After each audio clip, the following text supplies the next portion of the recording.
million new soldiers to prepare for a war with Trump. In the light of Kim Jong-un's threats to tame President Trump with fire last week, the North Korean army just received an additional 4.7 million troops. Millions of young men and women have rushed to the recruitment booths, brainwashed into thinking that their leader is the good guy. Tensions are at an all-time high between President Trump and North Korea, as the war of words continues to blaze on. The UN tried imposing sanctions onto North Korea, and that didn't stop them from pursuing their nuclear weapons program. South Korea and Japan have displayed military might in an attempt to intimidate them. It did nothing. The United States has also issued sanctions onto North Korea, which coupled with the UN sanctions has sliced their country's trade by nearly 70%, and yet still, the tyrannical mini-monster is too stubborn to be tamed. As President Trump said, it may appear that North Korea only understands one thing. USA Today reports. North Korea claims that 4.7 million of its citizens have volunteered to join or re-enlist in the military since leader Kim Jong-un threatened to tame President Trump with fire last week, North Korean state media reported. Millions of young men and 1.22 million women said they wanted to sign up to counter the U.S. since Friday, the Rodong Sinmun newspaper reported.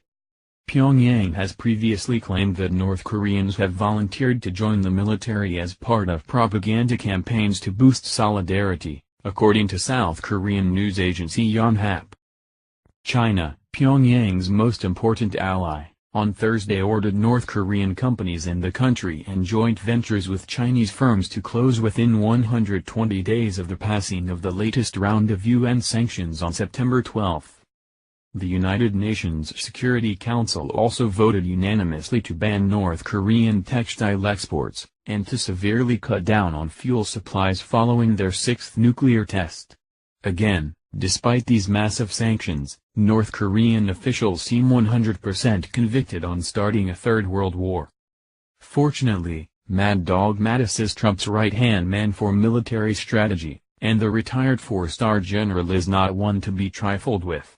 Silence is Consent previously reported that the Secretary of Defense has expressed his desire to resolve things diplomatically, but he has also noted that if no solution can be met, North Korea will be met with the full might of the U.S. military.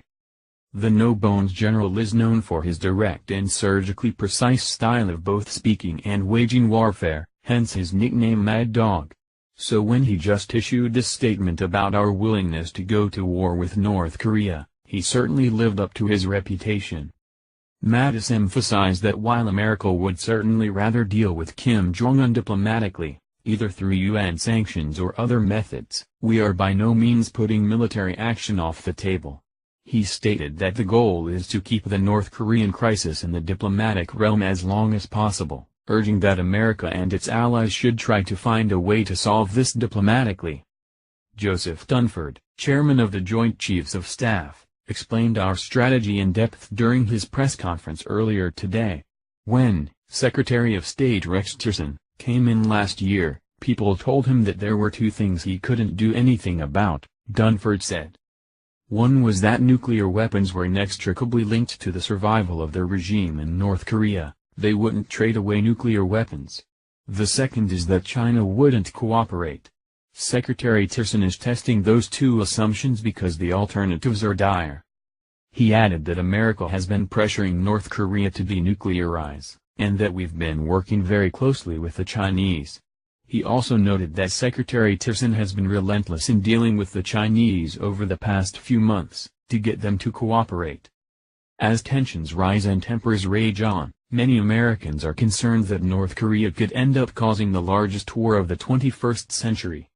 China, Russia, Japan, and South Korea all have something to win, or lose, if North Korea does in fact start a third world war, but one thing is for certain, if UNDs decide to attack U.S. territories.